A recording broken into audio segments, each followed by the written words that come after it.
আপনাদের জরুরি একটা অংশ আমার দিনী বোনদেরকে নিয়ে। দিনী বোনেরা আপনারা শুনুন, খুব খেয়াল করে থাকবেন, জরুরি কথা আপনার জন্য। আপনি যদি 4টা কাজ করতে পারেন তাহলে আপনার জন্য জান্নাতের সব দরজা খোলা, যে কোনো দরজা আপনি ঢুকতে পারেন। আমি বলিনি, এ কথা মুহাম্মদ সাল্লাল্লাহু আলাইহি ওয়াসাল্লাম বলেছেন, আমি একজন অনুবাদক মাত্র। তিনি বলেন, সালাত খামসাহা, যে ব্যক্তি 5 ওয়াক্ত সালাত আদায় করলো, 2 সামাত শাহরাহা, রমজান মাসে সিয়াম থাকলো, 3 আতাত বালাহা, স্বামীকে মেনে চললো, 4 আহসানাত ফারজাহা, জেনায় লিপ্ত হলো না। এই 4টা কাজ যদি আপনি করতে পারেন, জান্নাতের সব দরজা খোলা। আপনি মনে করছেন যে জেনা তো আমার ঘটে গেছে, আপনাকে আমি সান্ত্বনা দেওয়ার জন্য বলছি, শুনুন, আজ থেকে যদি আপনি জেনা বন্ধ করতে পারেন, তওবা করতে পারেন, অতীতে জেনার কারণে যত পাপ হয়েছে সব পাপ নেকিতে পূর্ণ হয়ে যাবে। আপনি খালেস অন্তরে তওবা করেন, আল্লাহকে বলেন আস্তাগফিরুল্লাহ ওয়া আতুবু ইলাইহি, আস্তাগফিরুল্লাহ আল্লাযী লা ইলাহা ইল্লা হুয়াল হাইয়ুল কাইয়ুম ওয়া আতুবু ইলাইহি, রাব্বিগফিরলি ওয়া তুব আলাইহি ইন্নাকা আনতাত তাওয়াবুল গাফুর, আল্লাহুম্মা আনতা রাব্বি লা ইলাহা ইল্লা আনতা খালাকতানি ওয়া আনা আবদুকা ওয়া আলা আহদিকা ওয়া আদিকা মাসতাতাতু আউযু বিকা মিন শাররি মা সানাতু আবু আলাকা বিনিআমাতিকা আলাইহি ওয়া বিযামবি ফাগফিরলি ফাইন্নাহু লা ইয়াগফিরু যুনুবা ইল্লা আনতা। আপনি রাতে উঠে 2 রাকাত সালাত আদায় করে আপনার অতীতের পাপের জন্য কান্নাটি করেন, ইনশাআল্লাহ আল্লাহ বলেছেন আপনার অতীতে যত পাপ হয়েছে সব নেকিতে পূর্ণ হবে। এই কথা আমি বলিনি, এ কথা আল্লাহ বলেছেন। অতএব আপনি আল্লাহর উপরে ভরসা করে এই পাপের জন্য কান্নাকাটি করেন, আপনার এই জেনার পাপ নেকিতে পূর্ণ হবে। এটা গেল, শুধু তাই নয়, জাতিকে আমি একটা কথা বলে রাখছি, যে কথা আল্লাহ বলেছেন, আপনি যদি আজকে অশ্লীল কাজ বন্ধ করতে পারেন তাহলে আপনার জন্য জান্নাতুল মাওয়া রয়েছে। মহান আল্লাহ বলেন, অনাহান আফসানিল হাওয়া ফাইনাল জান্নাত হিয়াল মাওয়া। পৃথিবীবাসী শুনে রাখো, আমি আল্লাহ বলছি, তোমরা যদি অশ্লীল কাজ বন্ধ করতে পারো, আমি তোমাদেরকে জান্নাতুল মাওয়া দিয়ে দিলাম। শুনে রেখো পৃথিবীবাসী, তোমরা যদি অশ্লীল কাজকে বন্ধ করতে পারো, আমি তোমাদেরকে জান্নাতুল মাওয়া দিয়ে দিলাম। আমি ওয়াদাবদ্ধ মানুষের সাথে, আমি আদমের ছেলে মেয়ের সাথে ওয়াদাবদ্ধ। আদমের ছেলে মেয়ে যদি অশ্লীল কাজ বন্ধ করতে পারে, আর যদি মোবাইলের মাধ্যমে অশ্লীল কাজ না করে, মেয়েদেরকে না দেখে, আমি ওয়াদা করেছি, আমি ওয়াদা পূর্ণ করবো, আমি তাদেরকে জান্নাতুল মাওয়া দিয়ে দিব। শুধু তাই নয়, দিনী ভাই বোন শুনে রাখুন, আপনি যদি আজ থেকে জেনা বন্ধ করতে পারেন তাহলে যে কোনো পৃথিবীর বিপদ থেকে বেঁচে যাবেন। যে কোনো বিপদ। দেখবেন আব্দুর রাজ্জাক সাহেব, এত বড় সুযোগ, প্রমাণ দেন তো দেখি। আরে আমি জেনা বন্ধ করে দিলে যে কোনো বিপদ থেকে বেঁচে যাব। আমি বলিনি, হাদিস তো বুখারী মুসলিম, আপনিও জানেন। ওই যে 3 জন লোক রাস্তায় হাঁটছিল না, তখন বৃষ্টি আসলো, পাহাড়ি রাস্তা, চট্টগ্রামের মতো, রাঙ্গামাটির মতো বৃষ্টি এসেছে, তখন একটা গর্তে ঢুকে গেছে, উপর থেকে একটা পাথর এসে গর্তটা বন্ধ হয়ে গেছে, এখন তো বের হতে পারে না। 3 জনের একজন বলছে, আল্লাহ, আমার বাপ মাকে আমি খুব ভালোবাসতাম, তুমি দয়া করে পাথরটা সরিয়ে দাও। কিছু সরে গেল। একজন বলছে, আল্লাহ, একটা লোককে আমি কাজের জন্য নিয়েছিলাম, ও অর্ধেক দিন কাজ করে চলে যাবে। আমি বললাম, টাকা নাও। তো রাগ করে টাকা নিল, চলে গেল। আমি ওই টাকা দিয়ে ঘোড়া, গরু, ছাগল, গরু কিনে অনেক করলাম। একদিন এসে বলছে, আমাকে টাকা দেন। আমি বললাম, তুমি সব ছাগল নিয়ে যাও, গরু নিয়ে যাও। তখনও বলছে, আমাকে মজাক করবেন না, একদিনের পারিশ্রমিক দেন। আমি বললাম, মজাক করিনি, সব নিয়ে যাও তুমি। আল্লাহ, তোমাকে সন্তুষ্ট করার জন্য এই কাজ করেছি, আজকে গর্তের মুখ থেকে পাথর সরিয়ে দাও। আল্লাহ বলছেন, আচ্ছা ঠিক আছে, দিলাম। 3 জনের তৃতীয় জন বলল, আল্লাহ, আমার চাচাতো বোনের সাথে জেনা করবো বলে ওয়াদা করেছিলাম। আমার চাচাতো বোন বলেছিল, তুমি যদি 200টি স্বর্ণ মুদ্রা আনতে পারো তাহলে আমি তোমার সাথে জেনায় লিপ্ত হব। আমি হাড় ভাঙা পরিশ্রম করে, জীবন বাজি রেখে টাকা উপার্জন করে আমার চাচাতো বোনের হাতে দিলাম। আমি অশ্লীল কাজে বসেছি, আমাকে বলছে, দেখো, তুমি আমাকে অসতী প্রমাণ করো না। এই কথা বলার সাথে সাথে আমি অন্যায় করিনি, আমি অশ্লীল কাজ থেকে উঠে গেছি, অতএব তুমি পাথর সরিয়ে দাও। আল্লাহ বলছেন, আচ্ছা ঠিক আছে, দিলাম। বুখারী মুসলিম। এ দেখেন, বক্তৃতার জগতই এমন একটা জগৎ যেখানে বিদ্যা লাগে না, থুথির জোর যার সেই বক্তা। অবাক জগৎ। এখনই আপনাদের এই বরকলের কোনো হাই স্কুলের হেডমাস্টারের পা ধরে বলেন যে আমার মূর্খ ছেলেটাকে পিয়ন করতে হবে, উনি মানবেন না, নেবেন না। অন্তত ইন্টার পাস করতে হবে পিয়ন হওয়ার জন্য। অবাক, উনি নেবেন না। অথচ পিয়ন মানে 1 গ্লাস পানি দেওয়া, খাতাটা একটু আগিয়ে দাও। এরপরেও হেডমাস্টার একজন পিয়ন মূর্খ মানুষ নেবেন না, এবং সমাজের দায়িত্বশীলেরা তা করবেন না। কিন্তু বক্তৃতার জগৎ এমন একটা জগৎ যে কোনো সার্টিফিকেট লাগে না, কোনো বিদ্যা লাগে না, থুথির জোর যার সেই বক্তা। যার কারণে আমি 90 সাল থেকে বলে আসছি, আমার তদন্ত বাংলা ভাষায় যারা বক্তব্য দিচ্ছে তার শতকরা 95 জন বক্তা মিথ্যুক। আমি বলিনি ইনি মিথ্যুক, এ কথা আমি বলিনি। আমি বলেছি শতকরা 98 জন মুফাসসির মিথ্যুক, তবে আমি বলিনি ইনি মিথ্যুক। আর আপনার যদি খুব সাহস থাকে যে আমার বক্তার মিথ্যা কোনটা, তাহলে আপনি চালু করলে আমি দেখাতে পারি। সম্মানিত দিনী ভাই বোন, আল্লাহ আপনাকে বলছেন যে জানা মানুষের নিকটে জানতে হবে। 3 নম্বরে বলেন প্রমাণ সহকারে। যেটা আপনি জানবেন তার প্রমাণ লাগবে। ফাজায়েল আমল বই লেখা আছে, ইব্রাহিম আলাইহিস সালাম, আদম আলাইহিস সালাম ভারত থেকে 60,000 বার হজ করতে গেছে, তাহলে 60,000 বছর বয়স লাগবে।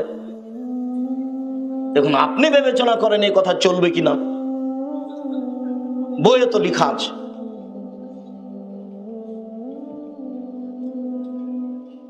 আপনি তো কষ্ট পাবেন নাম উল্লেখ করলে। অতএব আজকের জন্য নাম উল্লেখ না করে একটা বইয়ের একটা হেডলাইনের কথা শোনাই।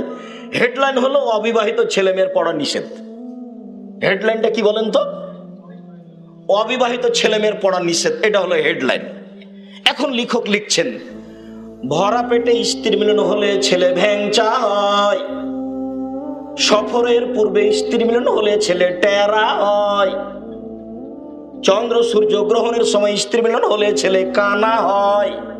এইভাবে 7-8 পৃষ্ঠার লিখেছেন। আল্লাহে আল্লাহর কসম, আল্লাহে আল্লাহর কসম, আল্লাহে আল্লাহর কসম, আমি আব্দুর রাজ্জাক বিন ইউসুফ আমার মরা পর্যন্ত এবং কিয়ামত পর্যন্ত সময় থাকলো এই একটা কথার সত্যতা প্রমাণ হবে না।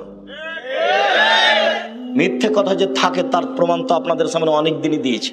এই যে দেখেন, কোরআন মাজিদের গায়ে মিথ্যে কথা লেখা আছে, 1 পৃষ্ঠার একটা দোয়া।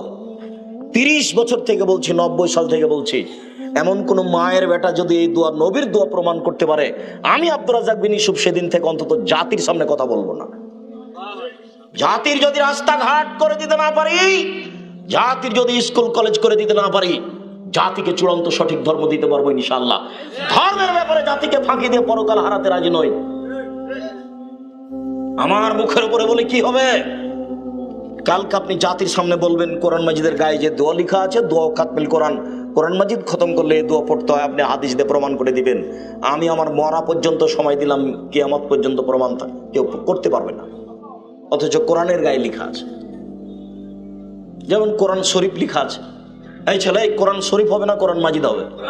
কোরআন মাজিদ জোর করে চালাচ্ছে, যখন এটা চলে আরো চলছে। প্রায় 3 লক্ষ মানুষের বানানো হাদিস আছে আপনার কারণেই। কেন আপনি কেন একটু আল্লাহর কথাটা মানছেন না? আল্লাহ যে আপনাকে বলছেন যে জানা মানুষের নিকটে জানো, প্রমাণ সহকারে জানো। জানা মানুষ যদি প্রমাণ ছাড়াই যা বলেন তাহলে চলবে না। কেননা মুসলমানের জীবিকা নির্বাহের জন্য কোরআন মাজিদ আছে 30 পারা, আর রাসূল সাল্লাল্লাহু আলাইহি সাল্লামের পক্ষ থেকে হাদিস আছে প্রায় 30,000 সহিহ হাদিস আছে। তো মানুষ এমনি কেন বলবে বলেন তো? 1 গিলাস পানি খেলে কয়টা বিধান লাগে? 5টা। 1 ডান হাত, 2 বিসমিল্লাহ, 3 শ্বাস, 4 বসে, 5 পান শেষে আলহামদুলিল্লাহ। তো 1 গিলাস পানি পান করতে যে ধর্মে 5টা বিধান লাগে, সেই ধর্ম কি পীর দিয়ে চলে? অসম্ভব হতে পারে না। এই ধর্ম দলিল দিয়েই চলে। কি দিয়ে চলে? দলিল দিয়েই চলে। আমি কেন? স্বয়ং উমর রাদিয়াল্লাহু তাআলা আনহু যদি কোনো কথা বলেন, সেই কথা যদি নবীর না হয়, তাহলে সে কথা বাতিল বলে গণ্য হবে। উমর মানে, উমর এত বড় মানুষ, উমর এত বড় শক্তিশালী ইমানদার মানুষ। উমর রাদিয়াল্লাহু তাআলা আনহু যে রাস্তা দিয়ে হাঁটতেন, ও রাস্তা দিয়ে শয়তান হাঁটতো না। বুখারী মুসলিম। আমি তো বহু দূরের কথা, আমি কে? তার নাম ধর্ম, তার নাম ইসলাম। আমি বিকৃত করেছি সেজন্য ইসলাম বিকৃত হয়ে যাবে, কথা ঠিক নয়। আমি সাধারণ জনগণ, হুজুরকে মিথ্যা কথা বলতে সুযোগ দিয়েছি। আল্লাহ বলেছেন পৃথিবীবাসী, 1 জানা মানুষের নিকটে জানো, 2 প্রমাণ সহকারে জানো। যত আপনাকে আল্লাহ বলছেন, আপনি না মানলে করার কি আছে? এরপরে আপনাদের আপাতত পরিচয় শেষ, একটু আমাদের পরিচয়। আমরা কে? আমাদের ব্যাপারে রাসূল সাল্লাল্লাহু আলাইহি সাল্লাম বলেন, আব্দুল্লাহ ইবনে আমর বলেন, রাসূল সাল্লাল্লাহু আলাইহি সাল্লাম বলেছেন, পৃথিবীর মানুষ বাল্লিগু আন্নী ওয়ালা আয়া, আমার একটা কথা জানা থাকলে অন্যকে বলো। এটা আল্লাহর নবীর আদেশ। আপনার পাশে একটা লোক বাম হাতে চা খাচ্ছে, আপনাকে বলতে হবে, ছি ছি ছি ছি, মনে কিছু নিয়েন না, ডান হাতে খেতে হবে, শয়তান বাম হাতে খায়। এটা আপনাকে বলতে হবে। তিনি বলেন, পৃথিবীর মানুষ আমার একটা কথা জানা থাকলে অন্যকে বলো। 2, ওয়াহাদ্দিসু আন বানি ইসরাইলের কাহিনী বলো। 3, ওমান কাযাবা আলাইয়া মুতাআম্মিদান ফালিয়াতাবাউ মাকাদাহু মিনান নার, কেউ যদি কোনো কথা আমার নামে বলে, সেই কথা যদি আমার না হয়, তাহলে তার থাকার জায়গা জাহান্নাম। এই বাক্য তিনটা 2-3 মিনিট বুঝতে হবে। এক খেয়ালে চেয়ে থাকবে না, 19-20 হয় না যেন। এই ছেলে, তোমরা কেউ কারোর গায়ে হাত দিয়ে বসে থাকবে না, আর অমনোযোগী হয়ে থাকবে না কোনো সময়। দিনী ভাই বোন, আপনারা যে যেখানে আছেন, দরেকা আপনার কাজ বন্ধ করে এক খেয়ালে চেয়ে থাকুন। আপনার জন্য আমি এসেছি, বহু পথ অতিক্রম করে এসেছি, বহু পথ শুধু আপনার জন্য। আমি জানি না আপনি কেন বাড়িতে বসে আছেন, আমি জানি না আপনি কেন দোকান খুলে কিছু বিক্রি করার জন্য বসে আছেন, এটা আমার জানার বাইরে। জবাব আমাকে দিতে হবে না, জবাব আপনাকে দিতে হবে। আপনি কোন সাহসে দোকান খুলে এখন বিক্রি করার হিসাব করেন? আপনি একজন মুসলমান হিসেবে বাড়িতে বসে থাকেন কোন সাহসে, কিসের ভিত্তিতে তা আমার জানা নাই। বিচারের মাঠে আমি পার হয়ে যাব, আপনি পার হতে পারবেন না। আমি এসেছিলাম আপনার জন্যই, কিন্তু আপনি সাড়া দেননি। আবার বলছি আপনাকে, আল্লাহর কসম, আল্লাহর কসম, আল্লাহর কসম, আমি আব্দুর রাজ্জাক বিন ইউসুফ 30 বছরে কোনোদিন অপ্রয়োজনীয় বাক্য বলিনি। এই 30 বছরে কোনোদিন আমি কিসসা কাহিনী বলিনি। 30 বছরে আমি কোনোদিন কোনো মাযহাবকে নিয়ে কথা বলিনি। এই 30 বছর আমি কোনোদিন সরকার বিরোধী বক্তব্য দিতে যাইনি। আমি বলেছি, জঙ্গি তৎপরতায় সর্বধরনের সর্বস্তরের লোককে বন্ধ করতে হবে। বাপ মা থেকে নিয়ে, ইমাম থেকে নিয়ে, সরকার থেকে নিয়ে। এই জঙ্গি তৎপরতা ইসলামী জঙ্গি নয়। মানুষকে রাতে রাতে হত্যা করার নীতি ইসলামের নয়। সম্মানিত দিনী ভাই বোন, বাক্য তিনটি আবার ভালো করে বুঝুন। 1, পৃথিবীবাসী আমার একটা কথা জানা থাকলে অন্যকে বলো। 2, বানি ইসরাইলের কাহিনী বলো, কোনো দোষ নেই। বানি ইসরাইলের কাহিনী মানে সত্য কাহিনী, মিথ্যা কাহিনী বলা যাবে না। সত্য কাহিনী কি? 1 মিনিট। ইস্তারা রাজুলুন মিন রাজুলিন আকারন, হাজার হাজার বছর আগে একটা লোক একটা লোকের কাছে জমি কিনে নিয়েছিল। ফাওয়াজাদা ফি আকারিল জাররা, সে জমি কিনে নিয়ে জমি চাষ করতে গিয়ে একটা স্বর্ণের পাতিল পেয়েছে। তখন জমি ক্রেতা জমি বিক্রেতার কাছে গিয়ে বলছে, খুব দাহাবাকা মিন্নি ইস্তারিতু মিনকাল আরদ ওয়াল আমাতু মিনকাল দাহাব, ভাই আপনি স্বর্ণ নেন, আপনার কাছে আমি জমি কিনে নিয়েছি, স্বর্ণ তো কিনিনি, আপনি স্বর্ণ নেন। তখন জমি বিক্রেতা বলছে, বেতুলুর জামা ফিহা, জমিও বিক্রি করেছি, জমিতে যা ছিল সব বিক্রি করেছি, আমি স্বর্ণ নেব না। তো এখন তো আর সমাধান হয় না। আপনি তো ব্যবসায়ী মানুষ, আমি ক্রেতা, 20টা টাকা যদি আপনাকে বেশি দিয়ে দিই, আপনি চুপ থেকে যান, 20টা টাকা আপনার কাছে থেকে যায়। এই তো আপনি ব্যবসায়ী, ইমানদার, তাহাজ্জুদ পড়েন, দিয়ে ব্যবসাতে বরকত হবে। বরকত হওয়ার তো পথ থাকতে হবে। দেখেন কেউ নেই না, দুইজনই গেছে বিচারকের কাছে, বলছে কি ব্যাপার, আপনাদের ছেলে মেয়ে আছে, বিবাহ দিয়ে দেন, অর্ধেক ওখানে খরচ করেন, দান করেন। হাদিস বুখারী মুসলিম। এর নাম বানি ইসরাইলের কাহিনী, ইসুফ জুলাইখার মিথ্যা কাহিনী। কোথায় ইসুফ আলাইহিস সালাম জুলাইখাকে বিবাহ করলেন, তার প্রেমে পড়লেন, এর নাম মিথ্যা কথা। কোথায় আইয়ুব আলাইহিস সালামের স্ত্রী মাথার চুল কেটে দিয়ে ধরা পড়ে জেনায় লিপ্ত হলেন, এগুলো নগদ মিথ্যা। এদেশে একটা বই পাওয়া যায়, তাফসির কি মিথ্যা হতে পারে, আব্দুর রাজ্জাক বিন ইউসুফ। ওই বইয়ে যা তাফসির আছে সবই মিথ্যা। পৃথিবীবাসী বানি ইসরাইলের কাহিনী বলো, কোনো দোষ নেই। 3 নম্বর বাক্যের সাথে আগের বাক্যের মিল হয়নি। 3 নম্বর বাক্যে তিনি বলছেন, কেউ যদি কোনো কথা আমার নামে বলে, সেই কথা যদি আমার না হয়, তাহলে তার থাকার জায়গা জাহান্নাম। আবারও বলি, আল্লাহর নবী যদি এভাবে বলতেন তাহলে সহজ ছিল। এক, আমার একটি কথা জানা থাকলে অন্যকে বলো। দুই, বনী ইসরাইলের কাহিনী বলো। তিন, তাহলে তোমরা জান্নাত পাবা। দেখেন কথাটার মিল ভালো আছে। কিন্তু রাসূল সাল্লাল্লাহু আলাইহি ওয়াসাল্লাম এভাবে বলেননি। এক, আমার একটি কথা জানা থাকলে অন্যকে বলো। দুই, বনী ইসরাইলের কাহিনী বলো। তিন, কেউ যদি কোনো কথা আমার নামে বলে, কেউ যদি কোনো কথা আমার নামে লিখে, সেটা যদি আমার না হয় তাহলে তার থাকার জায়গা জাহান্নাম। এবার বলেন, কোরআন মাজিদ পড়া শেষ করলে বলতে হবে, আল্লাহ নবী বলছেন সুবহানাকা ওয়া বিহামদিকা আশহাদু আল্লা ইলাহা ইল্লা আনতা আস্তাগফিরুকা ওয়া আতুবু ইলাইক। এটা হলো কোরআন মাজিদ তেলাওয়াত শেষ করলে দোয়া। তো যে লোক এত বড় দোয়া লিখলো তার কি হবে? বোঝা যায়নি মনে হয়। এখন হুজুর যেটা মুখ দিয়ে বলছেন সেটা যদি রাসূলের না হয় তাহলে হুজুর জাহান্নামে যাও। পাগড়ি যত বড়ই হোক, জুব্বা যত বড়ই হোক, আলখাল্লা যত বড়ই হোক, বিচারের মাঠে টিকার কোনো পথ নেই। সারা জীবন যদি হুজুর তাহাজ্জুদ পড়েন, প্রতি বছর যদি হুজুর হজ করেন, সর্বদা যদি হাতে তাসবিহ থাকে, আর কথা যদি নবীর না হয়, তাহলে হুজুর জান্নাতে যাবে না। এ কথা মুহাম্মদ সাল্লাল্লাহু আলাইহি ওয়াসাল্লাম বলেছেন, আমি অনুবাদক। এদেশের মাটিতে যদি হিন্দু হিন্দু ধর্ম বলতে পারে, এদেশের মাটিতে যদি ইহুদি ইহুদির কথা বলতে পারে, আমি আব্দুর রাজ্জাক বিন ইউসুফ এদেশের মাটিতে হাদিসের অনুবাদ করতে পারি। আমার এই অধিকার কেউ ছিনে নেবে এরকম সুযোগ এদেশের মাটিতে কেউ রাখে না। কারো দেখার থাকতে পারে যে আব্দুর রাজ্জাক সাহেব যা বললেন তার ঠিক না ঠিক। শুধু তাই নয়, আম গাছে জাম ধরতে পারে, ধরে না। অমাবস্যা রাতে চাঁদ উঠতে পারে, উঠে না। সুঁয়ের ছিদ্র দিয়ে লাঙ্গলের ফল ঢুকতে পারে, ঢোকে না। সুঁয়ের ছিদ্র দিয়ে লাঙ্গলের ফল ঢুকে যেতে পারে, আম গাছে জাম ধরে যেতে পারে, অমাবস্যা রাতে চাঁদ উঠে যেতে পারে, এগুলো ঘটে যেতে পারে। আমি আব্দুর রাজ্জাক বিন ইউসুফ যে কথা বললাম, এই কথাতে সন্দেহ আছে বলে কিয়ামত পর্যন্ত চেষ্টা করলে সরিষা ঢোকানো যাবে না। যা বলছি তাই থাকবে। অর্থাৎ হুজুর যা বলেছেন, মাওলানা সাহেব যা বলেছেন, পীর সাহেব যা বলেছেন, সেটা যদি নবীর না হয় তাহলে তার থাকার জায়গা জাহান্নাম। আমি কি বুঝাতে পেরেছি? এবার আমরা কারা, আমাদের পরিচয় দিয়ে আমাদের কথা শেষ করলাম। আপনি আপনারটা ভুলিয়েন না, আর আমি যেন আমারটা না ভুলি। আপনি দুরুদ পড়েন, আমি দুরুদ নিষেধ করিনি, আর দিন রাত পড়েন। আল্লাহুম্মা সাল্লি আলা সাইয়্যিদিনা মাওলানা নাবিয়ানা মুহাম্মদ। আপনাকে আমি পড়তে নিষেধ করিনি। আমি আব্দুর রাজ্জাক বিন ইউসুফ এই দুরুদ পড়বো না, আমি পড়ব দুরুদে ইব্রাহিম। বুঝেন না দুরুদে ইব্রাহিম? আল্লাহুম্মা সাল্লি আলা মুহাম্মাদ ওয়া আলা আলি মুহাম্মাদ কামা সাল্লাইতা আলা ইব্রাহিম ওয়া আলা আলি ইব্রাহিম ইন্নাকা হামিদুম মাজিদ।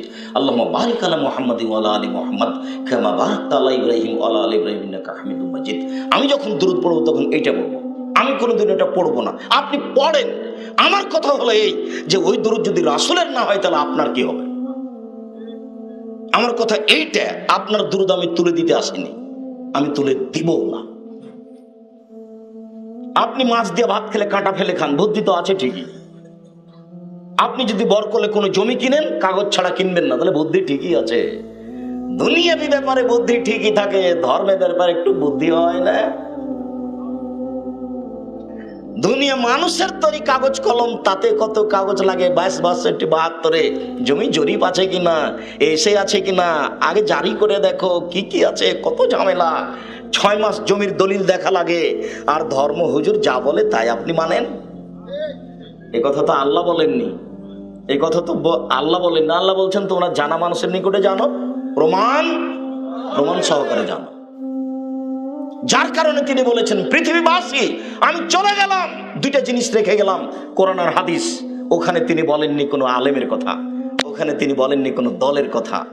তিনি বলেছেন পৃথিবীবাসী আমি চলে গেলাম দুনিয়া থেকে, তোমাদের কাছে দুইটা জিনিস রেখে গেলাম, কোরআন আর হাদিস।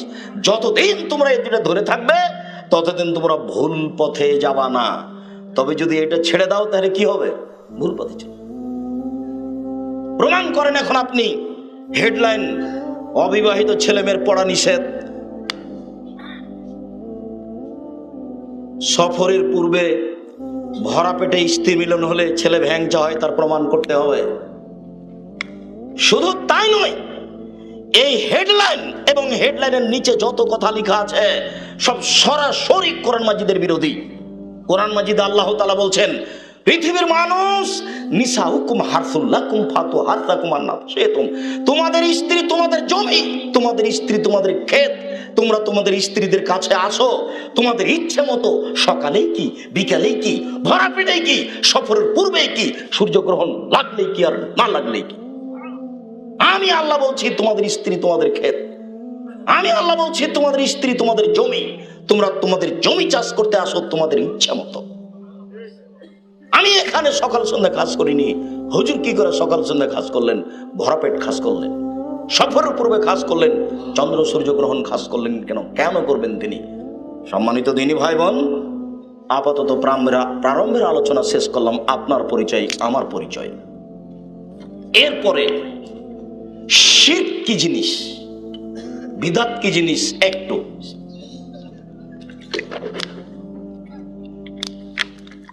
খুব খেয়াল করে থাকবেন। শিরক করলে আল্লাহ অপমান হন, এটা হলো শিরকের পাপের ক্ষমতা। 2, শিরক করলে অতীতের সব নেকি নষ্ট হয়ে যায়। আল্লাহর মানের হানি হয় কি করে? 1 মিনিট দেখাই। আমরা কিন্তু রাজশাহী চাঁপাইনবাবগঞ্জের মানুষ। নাম শুনেছেন চাঁপাইনবাবগঞ্জ?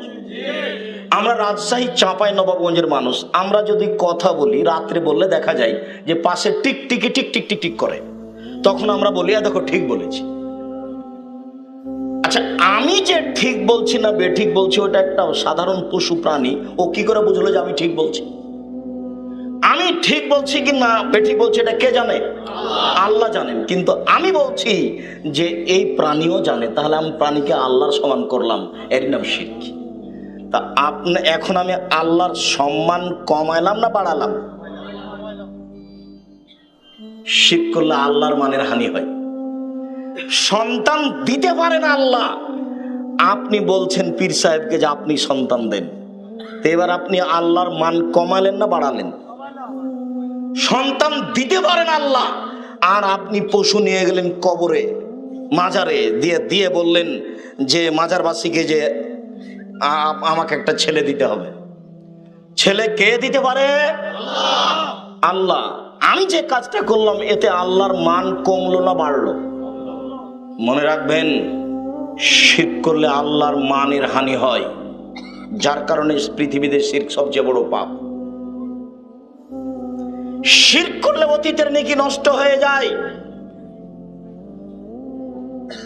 10টা টাকা মাজারে দান করার পরে যদি আপনার 1 নেকি থাকে, তাহলে ইসলাম ধর্ম মিথ্যা।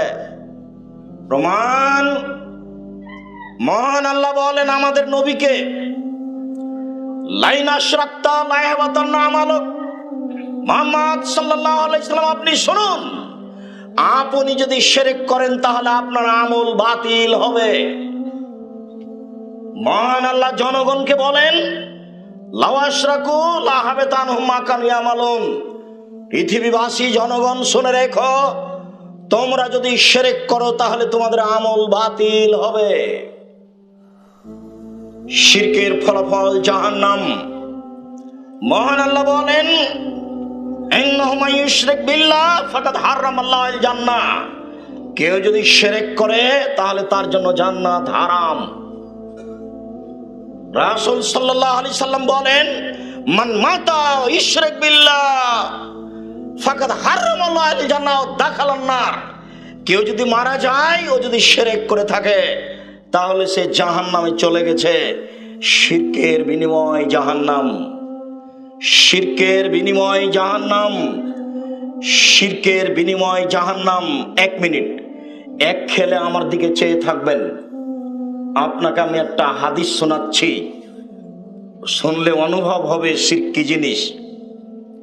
আনাস রাদিয়াল্লাহু তাআলা আনহু বলেন, রাসূল সাল্লাল্লাহু আলাইহি ওয়াসাল্লাম বলেছেন, আল্লাহ তাআলা বলেন হাদিসে কুদসি, ইবনে আদম মা তাওতানি ওয়া রাজাউতানি গাফারতু লাকা আলা মা কানা মিনকা লা উবালি। আদম সন্তান, তোমরা শুনে রাখো, আমাকে যেভাবে ডাকো আমি সেভাবে শুনি, আমাকে যেভাবে আমার উপরে আশা পোষণ করো সেভাবে আমি পূর্ণ করে থাকি। আদম সন্তান শুনে রেখো, আমি আল্লাহ বলছি, আমাকে যেভাবে ডাকো আমি সেভাবে থাকি, আমার উপরে যেভাবে আশা পোষণ করো সেভাবে আমি পূর্ণ করে থাকি। আমি তোমার সব পাপ ক্ষমা করে দিই, আমি পরোয়া করি না। তুমি যেভাবে ডাকো আমি সেভাবে থাকি, তুমি যেভাবে আশা পোষণ করো আমি সেভাবে পূর্ণ করে থাকি। ক্ষমা চাইলে ক্ষমা করে দিই, আমি পরোয়া করি না তুমি কত বড় পাপী। আদমের ছেলে মেয়ে শোনো, তোমাদের পাপ বেশি হতে হতে যদি আকাশে লেগে যায়, পাপ আর পাপ আকাশ জমিন পরিপূর্ণ হয়ে আছে।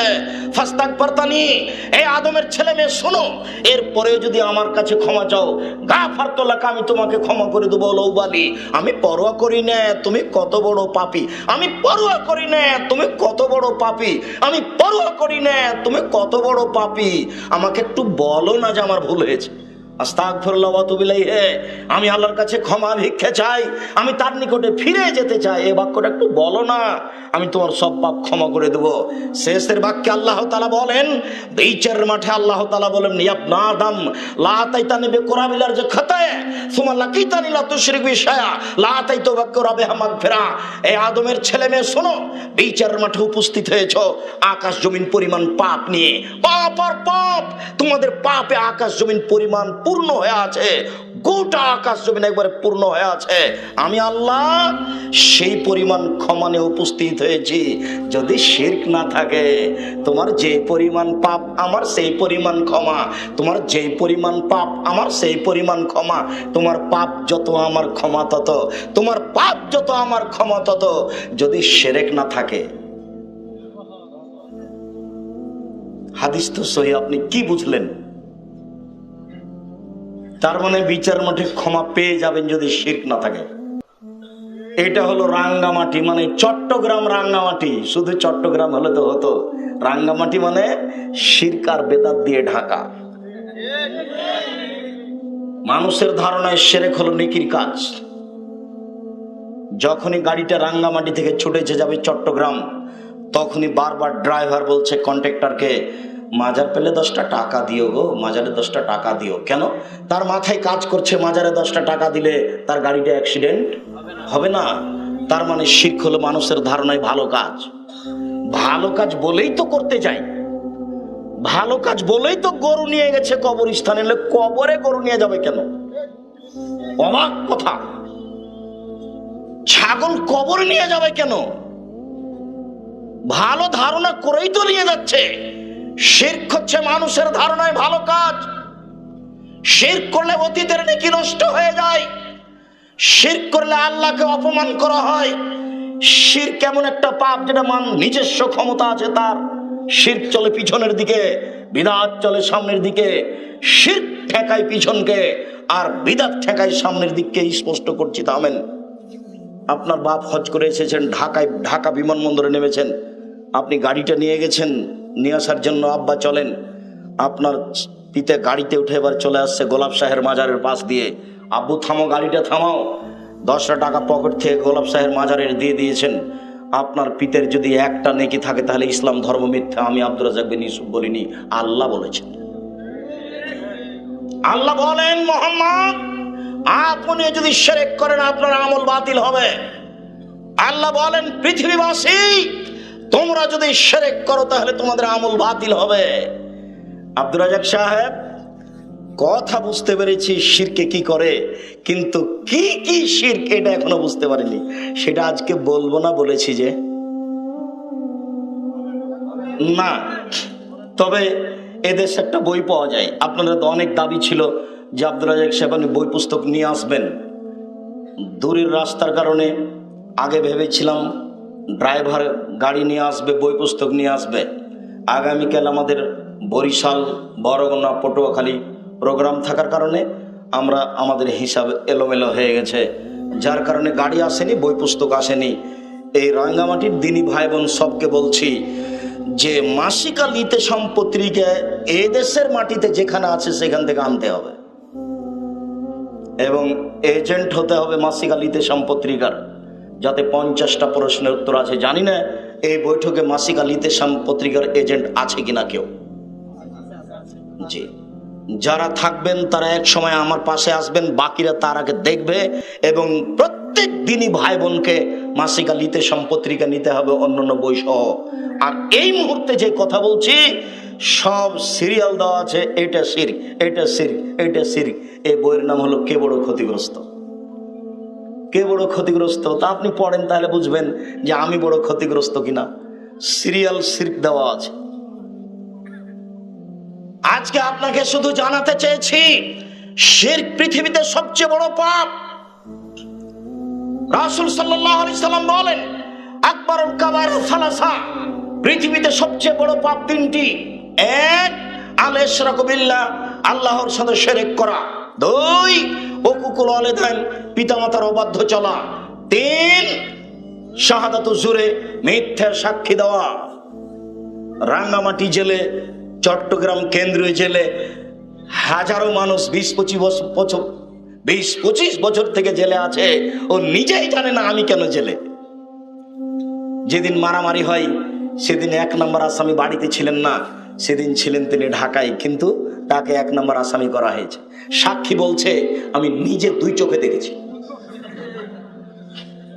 আর প্রশাসনের লোকেরা তো তাই লিখতে হবে যা বলা হচ্ছে, বাস সেভাবে খাড়ো করে দেওয়া হয়েছে।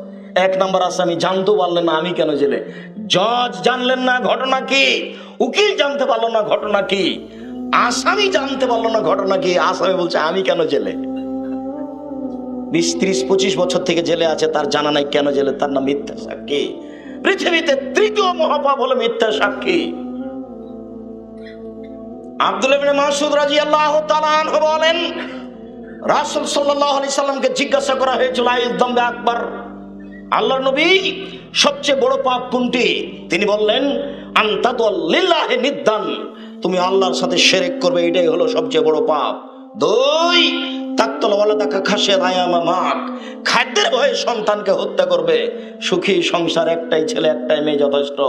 খাদ্যের ভয়ে সন্তান হত্যা করা পৃথিবীতে 2য় মহাপাপ। 3, অন্তজানি হালিলাতা জারেক, প্রতিবেশীর সাথে জেনা করবে, এটা হলো পৃথিবীতে 3য় মহাপাপ। অত্র হাদিসে 2 নম্বর মহাপাপ হলো সন্তান হত্যা করা, আর 3 নম্বর মহাপাপ হলো প্রতিবেশী মহিলার সাথে জেনায় লিপ্ত হওয়া।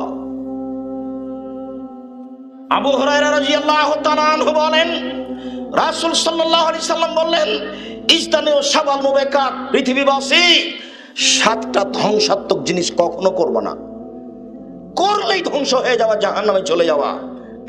1, আশিরকু বিল্লাহ, আল্লাহর সাথে শিরক করো না।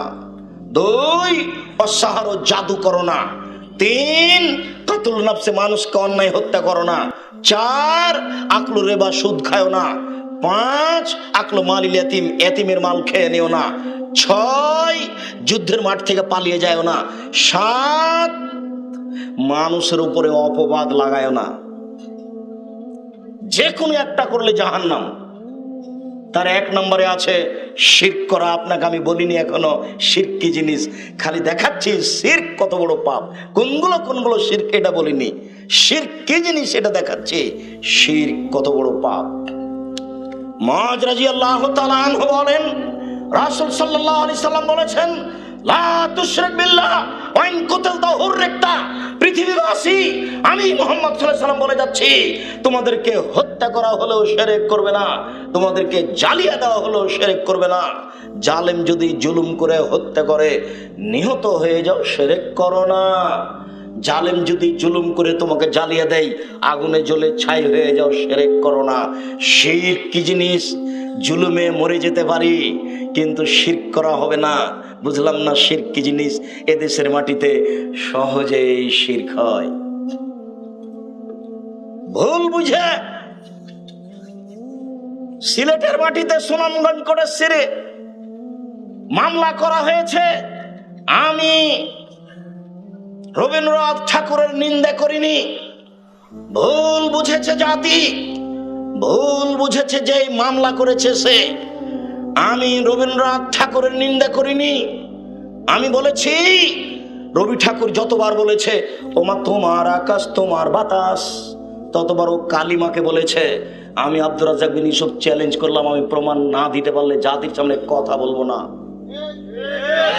যতবার বলেছে ততবার বলেছে ও কালিমা তোমার আকাশ তোমার বাতাস। আমি বলেছি তোমার বাপের আকাশ। আমি এই বাক্য বলে রবি ঠাকুরের নিন্দা করিনি। রবি ঠাকুর ভুল বলেছে কথা আমি বলেছি।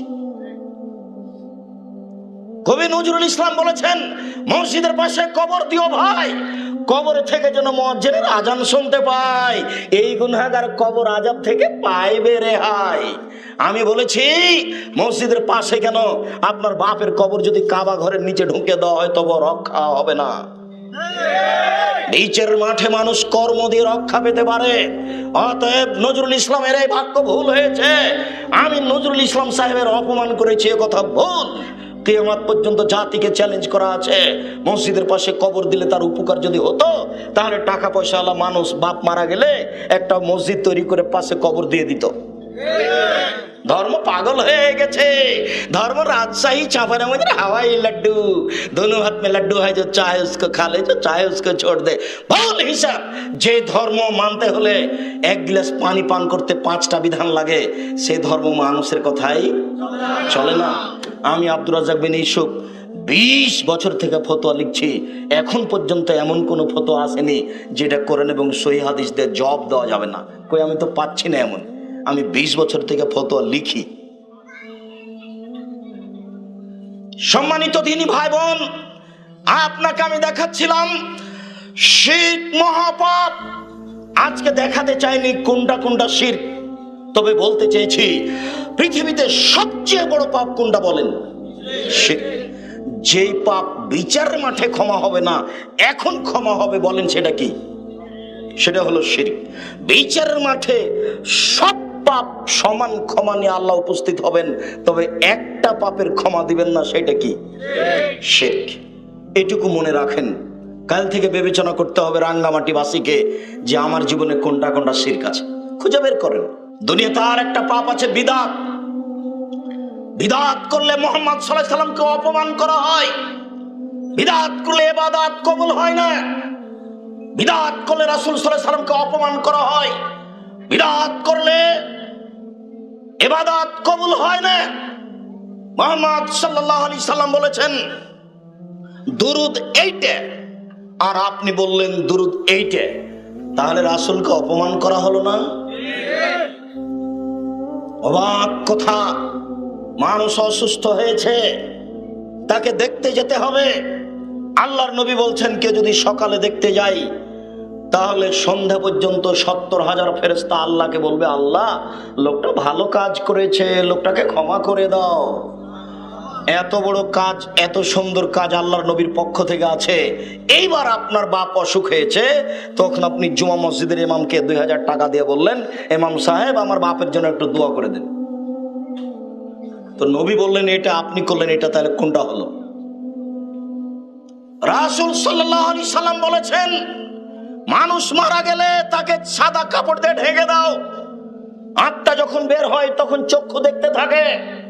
হুঁশিয়ার মানুষেরা শোনো, আত্মা বের হয়ে গেলে চক্ষু খোলা থাকবে। ওই যে আত্মা চলে গেল, এবার দেহ থেকে আত্মা বের হয়ে গেছে, এই দেহ চক্ষু বন্ধ করতে পারবে না। যার জন্য যারা পাশে থাকে তাদেরকে এই চক্ষুটা বন্ধ করে দিতে হবে। যতক্ষণ পর্যন্ত শরীর গরম আছে ততক্ষণ পর্যন্ত বন্ধ করলে বন্ধ থেকে যাবে। শরীর যদি ঠান্ডা হয়ে যায় তাহলে আপনি বন্ধ করলে আর বন্ধ হবে না। বুঝাতে পারিনি?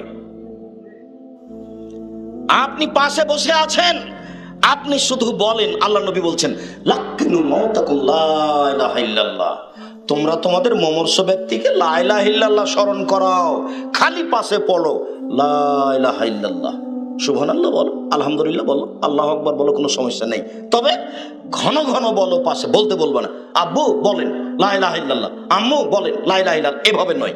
কেননা খুব কঠিন অবস্থায় আছে, চট করে বলে দিতে পারে যাও আমি বলবো না, এটা বলে দিতে পারে। আপনি বলতে বলবেন না, পাশে খালি বলবেন লা ইলাহা ইল্লাল্লাহ। কেন? রাসূল সাল্লাল্লাহু আলাইহি ওয়াসাল্লাম বলছেন মান কানা আখিরু কালামে লা ইলাহা ইল্লাল্লাহ ফাদাখালাল জান্নাহ, কারো যদি শেষ বাক্য লা ইলাহা ইল্লাল্লাহ হয় তাহলে জান্নাতে চলে গেছে। এই কথা মুহাম্মদ সাল্লাল্লাহু আলাইহি সাল্লাম বলেন, আর আপনি লা ইলাহা ইল্লাল্লাহ বাদ দিয়ে পাশে কোরআন মাজিদ পড়ছেন। মরলেও কোরআন, বাঁচলেও কোরআন। যতক্ষণ পাশে মরবে মরবে তখন তার পাশে কোরআন। এবার মরে গেছে তখন কোরআন বক্সিয়ে দিয়েছে। 5টা ছেলে মাদ্রাসা থেকে নিয়ে এসে বলছে আমার বাপের নামে কোরআন মাজিদ পড়ে বক্সিয়ে দাও। ধর্ম পাগল হয়ে গেছে। মরা মানুষের জন্য 2টা পথ আছে। একটা পথ হলো মুখে দোয়া। কিছুই যদি না জানি তাহলে বলবো আল্লাহ তুমি আমার বাপকে ক্ষমা করো, এটাই বিশাল কথা। আর যদি জানি তাহলে জানাজার দোয়াগুলো পড়বো। আর একটা বাপ মায়ের পথ হলো এই তার নামে দান খায়রাত করা। একটা লোক এসে বলছে আল্লাহর নবী আমার মা হঠাৎ মারা গেছে, আমার মা কথা বলতে পারলে কিছু দান করতো, তা আমি যদি দান করি তাহলে আমার মায়ের নেকি হবে কি? তাহলে নাম আল্লাহ রাসূল বলেন হ্যাঁ, হাদিস বুখারী মুসলিম। তাহলে এতে বোঝা যাচ্ছে যে মরা মানুষের নামে দান করা যায়। হাদিস বুখারী মুসলিম। মরা মানুষের জন্য 2টা পথ, এক দান আর একটা কি বললাম মুখে দোয়া। তা আপনি কোরআন মাজিদ পড়ে বক্সে দিলেন যে। তারপরে এটা কি? এটা হলো আপনার রাঙ্গামাটি। রাঙ্গামাটি মানে হলো এই বাপ মারা গেছে এলাকাবাসীকে গরু জবাই করে খাওয়িয়ে দাও। এই ছেলে শোনো, মরা মানুষের নামে যেটা করা হয় সেটা সাদকা, আর সাদকা হচ্ছে মানুষের ময়লা। একদা রাসূল সাল্লাল্লাহু আলাইহি সাল্লাম রাস্তায় হাঁটছিলেন, দেখছেন একটা খেজুর পড়ে আছে, বুখারী মুসলিম। খেজুরটা তুলে হাতে নিয়ে বলছেন হ্যাঁ লাম তাকুনা মিনাস সাদকা, তুমি যদি সাদকার খেজুর না হতে তাহলে আমি তোমাকে খেয়ে নিতাম। আমার আশঙ্কা হচ্ছে কেউ মনে হয় জাকাতের খেজুর নিয়ে যাচ্ছিল, তার থেকে পড়ে গেছে, সেটা তুমি হতে পারো জাকাতের, সেই জন্য আমি তোমাকে খাচ্ছি না। জাকাতের খেজুরের পাশে হুসাইন বসে আছেন, একটা খেজুর তেলে হুসাইন মুখে দিয়ে দেয়। আল্লাহ রাসূল লাফ দিয়ে উঠে মুখের ভিতরে আঙ্গুল ঢুকিয়ে কিক কিক বের করো বের করো। এই তুমি জানো না আমরা জাকাত খাই না, সাদকা খাই না, আমি খাই না, আমার বংশ খায় না, আমার বাড়িতে যে কাজ করে সে খায় না। তুমি জানো না ইন্না সাদকাতা আওসাকুন নাস, জাকাত হচ্ছে মানুষের ময়লা। তুমি কি করে জাকাতের খেজুর মুখে দিলে? আমি খাই না, আমার বংশ খায় না, আমার বাড়িতে যে কাজ করে সেও খায় না। জাকাত হচ্ছে মানুষের ময়লা, সাদকা হচ্ছে মানুষের ময়লা, আমি খাবো কেন? এই ছেলে, তোমার বাপ মারা গেছে, এলাকাবাসীকে দাওয়াত দিয়েছ, সবাই গাড়িতে করে ট্রলারে এসেছে, আর কত স্পিড বোট নিয়ে এসেছে, তোমার বাপের গরুটা জবাই করে খাওয়িয়ে দিলে, বলো তো এটা মানুষের ময়লা সবার জন্য খাওয়া হলো? ফকির মিসকিনে খেতে পারে, সেটাই ধনী মানুষগুলো কি করে খেতে পারে? ধর্ম কি সৌদি আরব থেকে আস্তে আস্তে এখানে পাগল হয়ে গেছে। ইসলাম সৌদি আরব থেকে বের হয়ে ইরাকে ঢুকেছে, ইরাক থেকে বের হয়ে ইরানে ঢুকেছে, ইরান থেকে বের হয়ে পাক ভারতে এসেছে। পাক ভারতে যাদের হাতে ইসলাম থেকেছে তারা ছিলেন চিশতি তরিকাপন্থী মোগল, তাদের হাতে ছিল 750 বছর। তারা চলে গেলে এ দেশে ইংরেজ ক্ষমতা বাস্তবায়ন করেছে 190 বছর। তারা চলে গেলে এ দেশের মাটিতে পাকিস্তানিরা ক্ষমতা প্রয়োগ করেছে। তারা ছিল শিয়ে, মিস্টার জিন্না শিয়ে, মিস্টার লিয়াকত আলী শিয়ে, আপনার ওই প্রেসিডেন্ট আইয়ুব শিয়ে, নবাব সিরাজউদ্দৌলা শিয়ে। এই দেশের মাটিতে সঠিক কোরআন হাদিস পাওয়াই কঠিন। নইলে ধর্ম এরকম উলট পালট হয়ে গেল কেন? সম্মানিত দিনী ভাই বোন, মুহাম্মদ সাল্লাল্লাহু আলাইহি সাল্লাম বলেন মানব মুহদাসান লাইকুল আদল সার, কেউ যদি বিদআতকে আশ্রয় দেয় তাহলে তার নফল ইবাদত কবুল হবে না, তার ফরজ ইবাদত কবুল হবে না। কেউ বিদআত করলে তার কোনো ইবাদত কবুল হবে না। বুখারী মুসলিম। শুনুন, বিদআত করলে রাসূলকে অপমান করা হয়, বিদআত করলে ইবাদত কবুল হয় না। একাধিক সহিহ হাদিস, এদেশে একটা বই পাওয়া যায় উপদেশ, সে বইয়ের একটা আলোচনা আছে বিদআত, সে বইয়ে একটা আলোচনা আছে শিরক। বিস্তারিত দেখুন, বুঝতে পারবেন বিদআত কি জিনিস, শিরক কি জিনিস। সম্মানিত দিনী ভাই বোন, আপাতত এই অংশ ছেড়ে দিলাম, শুধুমাত্র 2টা পাপের কথা আপনাকে বলে গেলাম। পৃথিবীতে সবচেয়ে বড় পাপ শিরক। শিরকের নিজস্ব ক্ষমতা আছে। শিরক পাপে আল্লাহকে অপমান করা হয়, শিরক পাপে অতীতের নেকি নষ্ট হয়ে যায়। আর একটা দুনিয়াতে বড় পাপ আছে যার নিজস্ব ক্ষমতা আছে, সেটা হলো বিদআত। মানুষের ধারণায় বিদআত হলো নেকির কাজ, মানুষের ধারণায় বিদআত হলো নেকির কাজ। বিদআত করলে রাসূলকে অপমান করা হয়, বিদআত করলে ইবাদত কবুল হয় না। আমি ঢাকা হাজি ক্যাম্পে ঢুকেছি, তখন হাজি সাহেব একজন মাওলানা বিশাল পাগড়ি বেঁধে সব শিখাচ্ছে, লাব্বাইক আল্লাহুম্মা লাব্বাইক, লাব্বাইক লা শারিকা লাক, লাব্বাইক ইন্নাল হামদা ওয়া নি'মাতা লাকাল মুলক লা শারিকা লাক। আল্লাহ তোমার দরবারে উপস্থিত, আমি তোমার দরবারে উপস্থিত, প্রশংসা তোমার, অনুগ্রহ তোমার, রাজত্ব তোমার, কোনো শরীক নাই তোমার। লাব্বাইক আল্লাহুম্মা লাব্বাইক, লাব্বাইক লা শারীকা লাক, লাব্বাইক ইন্নাল হামদা ওয়ান নি'মাতা লাকাল মুলক লা শারীকা লাক। তো তার যখন বক্তব্য শেষ হয়ে গেল, তখন আমি বলছি, ভাইজান, ঢাকা হাজি ক্যাম্প তো এহরাম বাঁধার জায়গা নয়, এটা তো মিকাত নয়, মিকাত তো হচ্ছে এলামলাম। যখন বিমান জিদ্দা বিমানবন্দরে নামবে তার 15 মিনিট আগে বৈমানিকের পক্ষ থেকে বিমানমালারা মাটি নিয়ে ঘুরবে আর বলবে, এহরাম এহরাম তায়াম্মুম এহরাম। যার ওজু নাই সে তায়াম্মুম করে এহরাম বাঁধুক। বৈমানিকের পক্ষ থেকে বলা হবে, বিমান জিদ্দায় নামার প্রায় 15 মিনিট পূর্বে এহরাম বাঁধার জায়গা হলো এলামলাম। তা আপনি যে এখানেই বলছেন লাব্বাইক, তখন বলছি এখানে কেন, বাড়ি থেকে বললো হবে? আল্লাহ নবী বলছেন এলামলাম, আর হুজুর বলছেন বাড়ি। তার নাম বিদাত। সম্মানিত দিনী ভাই বোন, মনে রাখুন, বিদাত করলে অতীতের, বিদাত করলে ইবাদত কবুল হয় না, বিদাত করলে রাসূল সাল্লাল্লাহু আলাইহি ওয়াসাল্লামকে অপমান করা হয়। আপাতত এই অংশ বলে আপনাদের জরুরি একটা অংশ আমার দিনী বোনদেরকে নিয়ে। দিনী বোনেরা আপনারা শুনুন, খুব খেয়াল করে থাকবেন, জরুরি কথা আপনার জন্য। আপনি যদি 4টা কাজ করতে পারেন, তাহলে আপনার জন্য জান্নাতের সব দরজা খোলা। যে কোনো দরজা আপনি ঢুকতে পারেন। আমি বলিনি, এ কথা মুহাম্মদ সাল্লাল্লাহু আলাইহি ওয়াসাল্লাম বলেছেন, আমি একজন অনুবাদক মাত্র। তিনি বলেন, সালাত খামসাহা, যে ব্যক্তি 5 ওয়াক্ত সালাত আদায় করলো, 2 সামাত শাহরাহা, রমজান মাসে সিয়াম থাকলো, 3 আতাত বালাহা, স্বামীকে মেনে চললো, 4 আহসানাত ফারজাহা, জেনায় লিপ্ত হলো না। এই 4টা কাজ যদি আপনি করতে পারেন, জান্নাতের সব দরজা খোলা। আপনি মনে করছেন যে জেনা তো আমার ঘটে গেছে, আপনাকে আমি সান্ত্বনা দেওয়ার জন্য বলছি, শুনুন, আজ থেকে যদি আপনি জেনা বন্ধ করতে পারেন, তওবা করতে পারেন, অতীতে জেনার কারণে যত পাপ হয়েছে সব পাপ নেকিতে পূর্ণ হয়ে যাবে। আপনি খালেস অন্তরে তওবা করেন, আল্লাহকে বলেন, আস্তাগফিরুল্লাহ ওয়া আতুবু ইলাইহি, আস্তাগফিরুল্লাহ আল্লাযী লা ইলাহা ইল্লা হুয়াল হাইয়ুল কাইয়ুম ওয়া আতুবু ইলাইহি, রাব্বিগফিরলি ওয়া তুব আলাইহি ইন্নাকা আনতাত তাওয়াবুল গাফুর।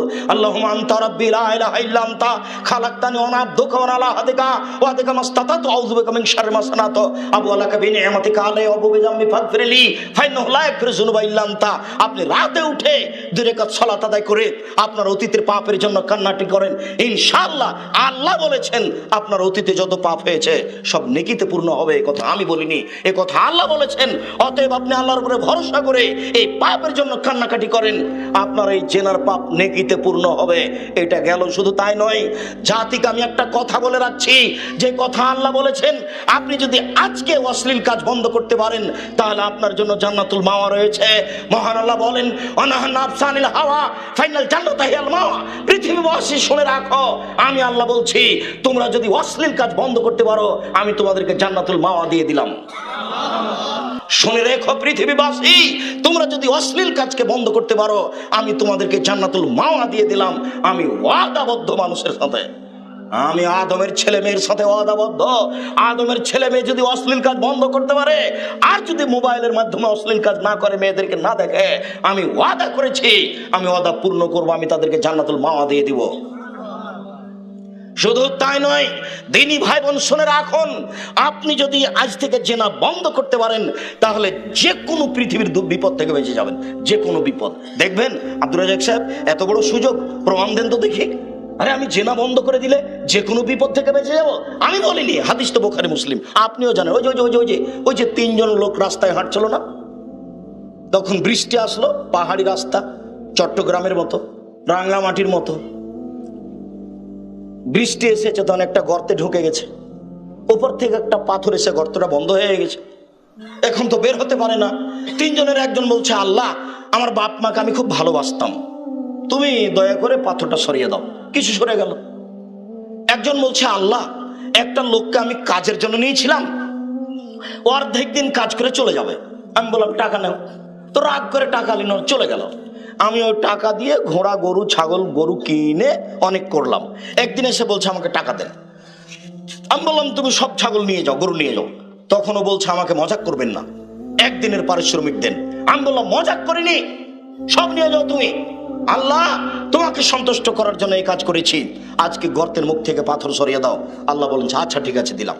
তিনজনের তৃতীয় জন বলল, আল্লাহ, আমার চাচাতো বোনের সাথে জেনা করবো বলে ওয়াদা করেছিলাম। আমার চাচাতন বলেছিল, তুমি যদি 200টি স্বর্ণ মুদ্রা আনতে পারো তাহলে আমি তোমার সাথে জেনায় লিপ্ত হব। আমি হাড় ভাঙা পরিশ্রম করে জীবন বাজি রেখে টাকা উপার্জন করে আমার চাচাতো বোনের হাতে দিলাম। আমি অশ্লীল কাজে বসেছি। আমাকে বলছে, দেখো, তুমি আমাকে অসতী প্রমাণ করো না। এই কথা বলার সাথে সাথে আমি অন্যায় করিনি, আমি অশ্লীল কাজ থেকে উঠে গেছি, অতএব তুমি পাথর সরিয়ে দাও। আল্লাহ বলছেন, আচ্ছা ঠিক আছে, দিলাম। বুখারী মুসলিম। এ দেখেন, আমি মনে হয় ভালোভাবে বুঝাতে পারলাম না, মনে থাকবে না মনে হয়। ঘটনা তো বহুদিনই শুনেছেন। ওই যে তিনজনের কাহিনী। তো তিনজনের একজন ছিল অশ্লীল কাজের লোক, অশ্লীল কাজ করেনি। তো হাদিস তো আজও আছে মুসলমানের জন্য। অশ্লীল কাজ যদি বন্ধ করতে পারে সত্যই, তাহলে পৃথিবীর যে কোনো বিপদ থেকে আল্লাহ তাকে বাঁচাবে। প্রমাণে হাদিস বুখারী মুসলিম। আমি অনুবাদক, প্রথমে বলেছি, জাতির যদি রাস্তাঘাট করে দিতে না পারি, জাতির যদি স্কুল কলেজ করে দিতে না পারি, জাতিকে চূড়ান্ত সঠিক ধর্ম দিতে পারবো ইনশাআল্লাহ। ধর্মের ব্যাপারে জাতিকে ফাঁকি দিয়ে পরকাল হারাতে রাজি নই। সম্মানিত দিনী ভাই বোন, আপনাকে বলছিলাম, আমার দিনী বোন শোনেন, জেনা থেকে বেঁচে থাকুন। যদি ঘটে যায় তওবা করেন, ফল আপনার আছে। 3 নাম্বার, স্বামীকে মেনে চলতে হবে, এটা আমার অনুরোধ। দেখুন, আপনার স্বামী আপনাকে গালি দেয়, এ কথাই ঠিক। আপনার স্বামীর মুখ খারাপ, এ কথাই ঠিক। এরপরে আপনাকে আমি মেনে নেওয়ার জন্য অনুরোধ জানাচ্ছি। আপনি সপ্তাহ তার সাথে কথা বলবেন না, মাস তার সাথে কথা বলবেন না। যদি 1 গ্লাস পানি চাই, তাহলে পানি নিয়ে এসে ঠেকস করে সামনে রেখে দিয়ে হেঁটে চলে যাবেন। এটা ঠিক নয়। আমি অনুরোধ করছি, তার মুখ খারাপ হলেও আপনি তাকে মেনেই চলেন, তার সাথে কথা বলেন। আপনি তার প্রতিবাদ করিয়েন না। ও গালি দেখ, ও মারুক, আপনি চুপ থাকেন, আপনি তার প্রতিবাদ করিয়েন না। সংসার ভালো হবে। আমি আব্দুর রাজ্জাক বিন ইউসুফ, আপনার দিনী ভাই, আপনাকে অনুরোধ জানাচ্ছি, আপনি স্বামীর সাথে কথা বলেন, স্বামীর সাথে ভালো হয়ে চলেন।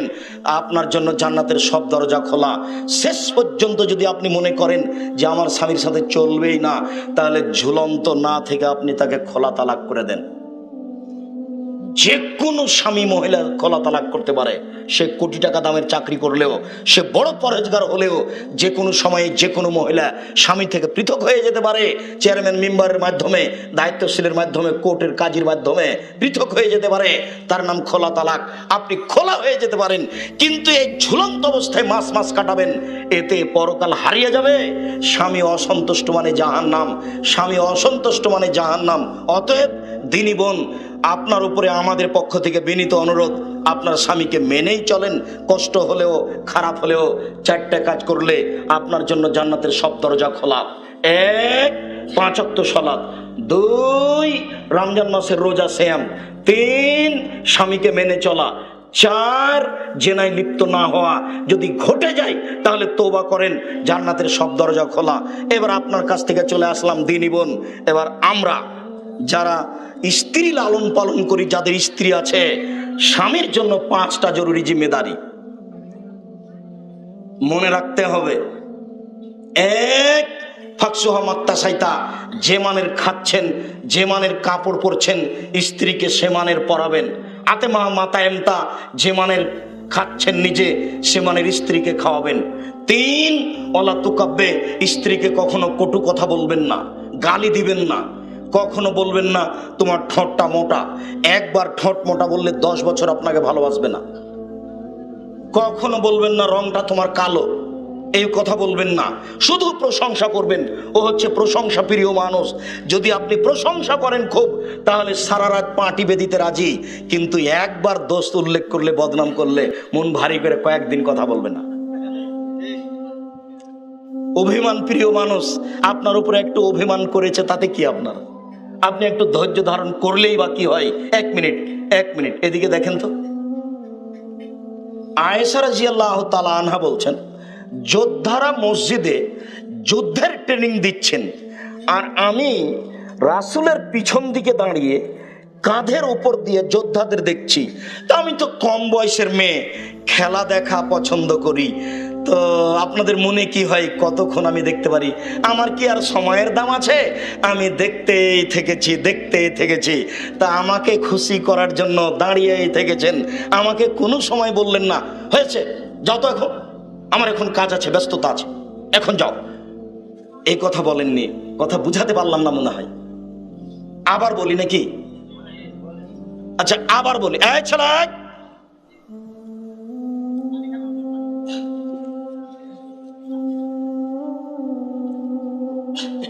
আয়েশা রাদিয়াল্লাহু তাআলা আনহা বলেন যে স্বামী যেন স্ত্রীর অভিমানটাকে মানে, স্বামী যেন স্ত্রীর কথাটা একটু শোনে, স্বামী যেন স্ত্রীকে একটু বেশি বেশি দাম দেয়, যা চাচ্ছে সেটা যেন করে দেয়। এইটা আয়েশা বলতে চাচ্ছেন। হাদিস বুখারী মুসলিম। তিনি বলছেন যে মসজিদে যোদ্ধারা যুদ্ধের ট্রেনিং দিচ্ছিলেন, আর আমি ওটা দেখছিলাম রাসূলের পিছন দিকে দাঁড়িয়ে কাঁধের উপর দিয়ে। এই পর্যন্ত কি বুঝতে পেরেছেন? তো আমি তো কম বয়সের মেয়ে, উনি নিজেই বলছেন আমি তো কম বয়সের মেয়ে, খেলা দেখা প্রিয় মানুষ, তো আমি কি আর তাড়াতাড়ি ছেড়ে দিব? আমি দেখতেই থেকেছি 5 মিনিট 10 মিনিট ঘন্টা উনি দাঁড়িয়েই থেকেছেন। কোনো সময় আমাকে বললেন না যাও এখন যাও তো, এখন যাও, আমার সময় নেই, এখন আমি এখন মসজিদে যাবো, লোকের সাথে কথা বলবো, এইরকম কথা তিনি বলেননি। আপনাকে এই বুখারী মুসলিমের হাদিস দিয়ে আমি কি বুঝাতে চাইলাম? স্ত্রী যেটা চাচ্ছে সেটা যদি আপনার দেওয়া সম্ভব হয় তাহলে দেন, কটু কথা বলিয়েন না। 4, মুখের উপরে মারবেন না। 5, এটা হলো জরুরি, ওলা তাতরুকা ইল্লা ফিল বাইতে, নিজের বাড়ি ছাড়া কোথাও যেতে দিবেন না। খালার বাড়ি যেতে পাবে না, ফুফুর বাড়ি যেতে পাবে না, ভাবির বাড়ি যেতে পাবে না, মায়ের বাড়ি যেতে পাবে না, জরুরি প্রয়োজন ছাড়া বাড়ি ত্যাগ করতে পাবে না। এটা হলো রাঙ্গামাটি, মেয়েরাই মাঠে কাজ করে। এরপরে আপনি মুসলিম, বাড়ি ঘেরতে হবে চতুর্দিকে, এই কথাই চূড়ান্ত।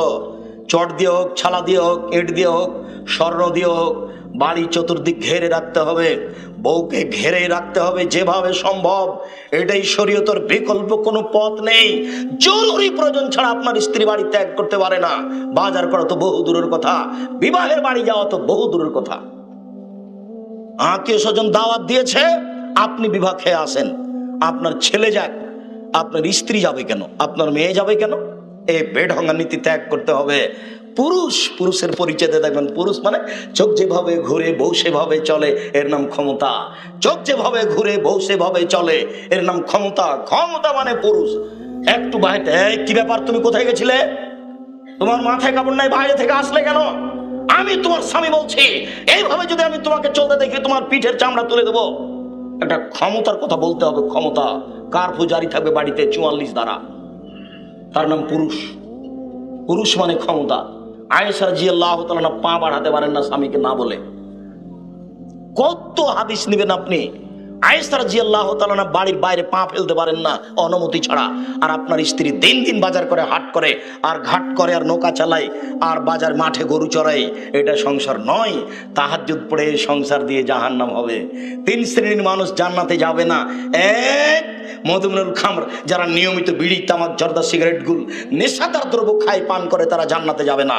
2, রাজরাতু মিনান নিসায়ে, পুরুষের বেশধারী নারী, যারা পুরুষের জুতা স্যান্ডেল পরে, যারা পুরুষের শার্ট প্যান্ট পরে, যারা পুরুষের পোশাক পরে, তারা জান্নাতে যাবে না। 3, দায়ুস আল্লাহ ইউকরিফাল খাবাসা, যে তার বাড়িতে বেহায়াইর সুযোগ দিয়েছে আপনি তাহাজ্জুদ পড়লেও জান্নাত হবে না। উনি তো চলে গেছেন 3 চিল্লায় লন্ডন, মেয়ে তো চট্টগ্রাম বিশ্ববিদ্যালয়ে ঠিকই প্রেমের সাথে লিপ্ত, আর উনি লন্ডনের তাসবিহ টিপছে। ধর্ম পাগল হয়ে গেছে। 3 শ্রেণীর মানুষ জান্নাতে যাবে না আমি বলিনি, এই কথা মুহাম্মদ সাল্লাল্লাহু আলাইহি সাল্লাম বলেন। তিনি বলেন কখনো যাবে না। তিনি বলেন মধুমেনুল খামর, যারা নিয়মিত বিড়ি, তামাক, জর্দা, সিগারেট, গুল, নেশাদার দ্রব্য খায়, পান করে, তারা জান্নাতে যাবে না। আব্দুর রাজ্জাক সাহেব 1 মিনিট থামেন। বিড়ি, সিগারেট, মদ হলো কি করে সেটা একটু বুঝিয়ে বলবেন কি? জর্দা মদ হলো কি করে সেটা একটু বুঝিয়ে বলবেন কি? জি, বুঝিয়ে বলবো। রাসূল সাল্লাল্লাহু আলাইহি ওয়াসাল্লাম বলেন, মাসকারা কাসিরহু ফাকারিলহু হারামুন, যে জিনিসটা বেশি খেলে বিবেকের ক্ষতি হবে তার কমও হারাম। তো হাফ কেজি জর্দা একটা লোককে খাওয়াই দেন তো দেখি। তো এইটা মুহাম্মদ সাল্লাল্লাহু আলাইহি সাল্লামের মুখের বাক্য। যে জিনিস বেশি খেলে বিবেকের ক্ষতি হবে তার একটা কণাও হারাম। যদিও আপনার জমিতে তামাক গাছ আছে, তামাক চাষ চলবে না, পৃথিবী অনেক বড় অন্য কিছু করে খান। নইলে চট্টগ্রাম চলে যান, বিমানবন্দরে থাকবেন, নইলে ট্রেন স্ট্যান্ডে থাকবেন, মানুষের ব্যাগ বোঝা তুলে তুলে দিবেন গাড়িতে, টাকা হবে সারাদিনে 300, 100 টাকা খরচ হবে, 200 টাকা থেকে যাবে। আমার পরামর্শ নিয়ে চলেন। আমি আপনাকে ভিক্ষে করে খেতে বলিনি। আমি বলেছি চকলেট দিয়ে ব্যবসা করতে হবে, লোন নিতে হবে না। আমি বলেছি কলার ব্যবসা করতে হবে, লোন নিতে হবে না। আমি বলেছি কাপড়ের ব্যবসা করতে হবে, লোন নিতে হবে না। কোটি টাকা লোন নিয়ে ব্যবসা চালু করলেন, হিরোইন কিনলেন কলকাতায়, ঢাকায় বিক্রি করলেন। এই কোটি টাকা লোন নিয়ে ব্যবসা করে পরকাল হারাবে। রাসূল সাল্লাল্লাহু আলাইহি সাল্লাম জীবনে এমন কোনোদিন একদিন সালাত আদায় করেননি যার শেষে তিনি বলেননি, জীবনে যখনই তিনি সালাত আদায় করেছেন তার শেষে তিনি বলেছেন আল্লাহুম্মা ইন্নী আউযু বিকা মিনাল মাসি ওয়াল মাগরাম। আল্লাহ তোমার কাছে বাঁচতে চাই বড় পাপ হতে, তোমার কাছে বাঁচতে চাই ঋণ কর্জ হতে, আমি তোমার কাছে বাঁচতে চাই বড় পাপ হতে, আমি তোমার কাছে বাঁচতে চাই ঋণ কর্জ হতে, আমি তোমার কাছে বাঁচতে চাই বড় পাপ হতে, আমি তোমার কাছে বাঁচতে চাই ঋণ কর্জ হতে। শোনেন, ছেলে মেয়ের আহার জোগানোর জন্য ঋণ নেবেন, সরকারি চাকরি করেন সেই জন্য লোন নিয়ে বাড়ি করবেন না, ভুল সিদ্ধান্ত। আপনার জানাজাই হবে না। ঋণ আছে যার, জানাজা নেই তার। ঋণ আছে যার, জাহান্নাম আছে তার। ঋণ আছে যার, তার জানাজাই নেই। ভুল সিদ্ধান্ত। ঋণ নিয়ে ব্যবসা করিয়েন না, লোন নিয়ে ব্যবসা করিয়েন না। চকলেট দিয়ে ব্যবসা শুরু করেন, ধনী হতে সময় লাগবে 25 থেকে 30 বছর। চকলেট দিয়ে ব্যবসা শুরু করলে কি লোন নিতে হবে? তো সেইটা মাথায় আসে না কেন? ভুল পদ্ধতি কেন সব সময়? আমি বলেছি ভিক্ষা করে খেলেও অবৈধ পয়সা উপার্জন করতে হবে না। ভিক্ষা করা টাকা দিয়ে চাউল কিনে ভাত খেয়ে বাদাত কবুল হবে। শ্বশুরের কাছে যৌতুক নিয়ে সে টাকা দিয়ে চাউল কিনে ভাত খেয়ে বাদাত কবুল হবে না। 24 ঘন্টার মধ্যে যৌতুক ফেরত দিতে হবে। আগামীকাল সন্ধ্যা হতে হতে যৌতুক ফেরত দিতে হবে, কোনো পথ নেই। ভিক্ষা করা টাকা দিয়ে চাউল কিনে ভাত খেয়ে বাদাত কবুল হবে। ভিক্ষা হারাম নয়, ভিক্ষা পছন্দ নয়, ভিক্ষা পছন্দনীয় কাজ নয়, তবে ভিক্ষা হারাম নয়। শুনুন, ভিক্ষা করা টাকা দিয়ে চাউল কিনে ভাত খেয়ে বাদাত কবুল হবে, যৌতুকের টাকা দিয়ে চাউল কিনে ভাত খেয়ে বাদাত কবুল হবে না। এদেশের মাটিতে যে কোনো এনজিওতে চাকরি করে সেই টাকা দিয়ে চাউল কিনে ভাত খেয়ে বাদাত কবুল হবে না। অতএব আপনি সাবধান থাকুন। এইখানে আমার একটা কথা মনে রাখবেন, সম্মানিত দিনী ভাই বোন, 3 শ্রেণীর মানুষ জান্নাতে যাবে না। 1, নিয়মিত বিড়ি, তামাক, জর্দা, সিগারেট, গুল, নেশাদার দ্রব্য খায় পান করে যে। 2, পুরুষের বেশধারী নারী যে, পুরুষের জুতা স্যান্ডেল পরে যে, পুরুষের শার্ট প্যান্ট পরে যে, পুরুষের পোশাক পরে যে। 3, আপনি। আব্দুর রাজ্জাক সাহেব, আমি কিভাবে? ওই যে আপনার মেয়ে যে নৌকা চালাচ্ছে নদীতে। আব্দুর রাজ্জাক সাহেব, আমি কিভাবে? ওই যে আপনার মেয়ে গরু চড়াচ্ছে মাঠে। আব্দুর রাজ্জাক সাহেব, আমি কিভাবে?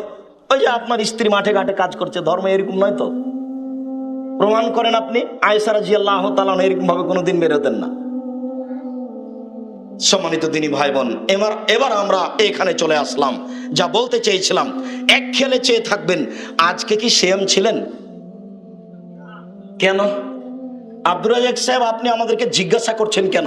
আপনি তো জানেন যে আমাদের বাড়ি রাঙ্গামাটি, মানে আমরা রোজা থাকবো 15 শাবান। আমরা কবে রোজা থাকবো? 15 শাবান। এই জন্য তো আমরা অপেক্ষায় আছি। আচ্ছা ঠিক আছে, অপেক্ষায় থাকেন। এ নিয়ে একটু জরুরি কথা মনে রাখবেন। ইবাদতের জগতে সবচেয়ে দামি ইবাদত সিয়াম, রোজা। উল্লেখ্য যে যতক্ষণ বলবো আমি ততক্ষণ সিয়াম বলবো, রোজা বলবো না। কেন? রোজা আর সিয়াম এক নয়। রোজা মানে উপবাস থাকা, আর সিয়াম মানে বিরত থাকা। রোজা মানে উপবাস থাকা, আর সিয়াম মানে বিরত থাকা। শুনুন, নামাজ আর সালাত এক নয়। নামাজ মানে বিশেষ প্রার্থনা করা, উপাসনা করা, আর সালাত মানে বিশেষ প্রার্থনা। শুনুন, আল্লাহর খোদা এক নয়। আল্লাহ হচ্ছে আল্লাহর জাতি নাম, আর খোদ মানে নিজ, আর আমানে এসেছে। খোদা মানে নিজে এসেছে। কবে এসেছে? কাল এসেছে, তার আগে আল্লাহ ছিলেন না। খোদা শব্দটাই শিরক, খোদা বলা যায় না। শুনুন, জাহান্নাম আর দোজক এক নয়। সর্ব ধরনের শাস্তি আছে যেখানে, তার নাম জাহান্নাম, আর দোজক মানে হলো আগুন। বেহেশত আর জান্নাত এক নয়। সর্ব ধরনের সুবিধা যেখানে আছে তার নাম জান্নাত, আর বেহেশত মানে স্বর্গ। এবার শুনুন, বেহেশত বলতে হবে না, জান্নাত বলতে হবে। দোজক বলতে হবে না, জাহান্নাম বলতে হবে। খোদা বলতে হবে না, আল্লাহ বলতে হবে। নামাজ বলতে হবে না, সালাত বলতে হবে। সে রোজা বলতে হবে না, সিয়াম বলতে হবে। কেন? এগুলো আল্লাহর দেওয়া নাম, আর এগুলো হচ্ছে নাউন, যার পরিবর্তন হয় না, নামের পরিবর্তন হয় না। সাথে সাথে আল্লাহ নামটি কোরআনেও আছে, হাদিসেও আছে। খোদা নামটি কোরআনেও নেই, হাদিসেও নেই। নামাজ নামটি কোরআনেও নেই, হাদিসেও নেই। সালাত নামটি কোরআনেও আছে, হাদিসেও আছে। সিয়াম নামটি কোরআনেও আছে, হাদিসেও আছে। রোজা নামটি কোরআনেও নেই, হাদিসেও নেই। জাহান্নাম নামটি কোরআনেও আছে, হাদিসও আছে। দোজক শব্দটি কোরআনেও নেই, হাদিসও নেই। জান্নাত শব্দটি কোরআনেও আছে, হাদিসও আছে। বেহেশত শব্দটি কোরআনেও নেই, হাদিসে নাই, এমনিতে চলছে গায়ের জোরে চাঁপাই নবাবগঞ্জের ভাষায়। চাঁপাই নবাবগঞ্জের ভাষায় কিভাবে চলছে? গায়ের জোরে। আপনারা কি এটা বুঝেন? আমরা তো বলি জোর যার মুল্লুক তার, এটা এমনিতে এইভাবে চলছে। আমি তো বলেছি কোরআন মাজিদ, কোনোদিন আমি কোরআন শরীফ বলি না, বলবো না। আমি বলি শ্যাম, আমি রোজা বলি না, দুটাই এক নয়। এদেশে চলছে কেন? এদেশে চলছে, এই শব্দগুলো ফার্সি ভাষায় চলে, এগুলো ইরান থেকে এদেশে এসেছে। যারা এদেশে ইসলাম নিয়ে এসেছে তারা হলো ইরানি, তারা তরিকাপন্থী, যার কারণে এই শব্দগুলো এদেশে চালু হয়ে গেছে। তবুও পাঁচটা দেখেন, হজ ঠিকই আছে, যাকাত ঠিকই আছে, কালেমা ঠিকই আছে। দুইটা পরিবর্তন হয়েছে, সালাত পরিবর্তন হয়ে নামাজ হয়েছে, আর সিয়াম পরিবর্তন হয়ে রোজা হয়েছে, এই পাঁচটার মধ্যে। আর ওইদিকে জাহান্নাম পরিবর্তন হয়ে দোজক হয়েছে, আর জান্নাত পরিবর্তন হয়ে বেহেশত হয়েছে, আর এদিকে আল্লাহ পরিবর্তন হয়ে খোদা হয়েছে। কেউ যদি বলে যে আল্লাহ এবং খোদার মধ্যে একটু পার্থক্য আছে, খোদা চলে, এই ভাষাটা মিথ্যে। অনেক পার্থক্য। একটা হলো শিরকি শব্দ, যদিও এদেশের যারা দায়িত্বশীল নেতা ধারণের মানুষ তারা বলে খোদা হাফেজ, বললে আল্লাহ হাফেজ বলতে হবে। সম্মানিত দিনী ভাই বোন, ইবাদতের জগতের সবচেয়ে দামি ইবাদত হলো সিয়াম। সিয়ামের চেয়ে পৃথিবীতে আর কোনো দামি ইবাদত নেই। সিয়াম দিয়ে আল্লাহকে যত সন্তুষ্ট করা যায়, পৃথিবীর কোনো ইবাদত দিয়ে আল্লাহকে তত সন্তুষ্ট করা যায় না। যদিও আব্দুর রাজ্জাক সাহেবের মুখে আমরা শুনেছি ইবাদতের জগতে সবচেয়ে আল্লাহকে ডাকার মাধ্যম হলো সালাত। সালাত এমন একটি ইবাদত যে ইবাদতের উপর নির্ভর করে অন্যান্য ইবাদত, সালাতই সবচেয়ে দামি ইবাদত, এটা মনে হয়। যদিও আব্দুর রাজ্জাক সাহেবের মুখে আমরা শুনেছি ইবাদতের জগতে সবচেয়ে শক্তিশালী ইবাদত হলো দান, কিন্তু ইবাদতের জগতে সবচেয়ে দামি ইবাদত হলো সিয়াম। কয়েকটা হাদিস আপনাকে আমি পেশ করি, তাহলে আপনি বুঝতে পারবেন সবচেয়ে দামি ইবাদত সিয়াম কিভাবে হয়। একটু দেখেন তো। উমামা বাহিলি রাদিয়াল্লাহু তাআলা আনহু বলেন, রাসূল সাল্লাল্লাহু আলাইহি সাল্লামকে একদা আমি বললাম, আল্লাহর নবী মুরনি বিআমালিন, একটা আমলের কথা বলেন যাতে আমি জান্নাতে চলে যাব। তখন আল্লাহ রাসূল বলছেন, উমামা আলাইকা বিসম ফাইনাল্লাহ ইসলাম আলাহু, তুমি সিয়াম পালন করো। ইবাদতের জগতে সিয়ামের সাদৃশ্য কোনো ইবাদত নেই।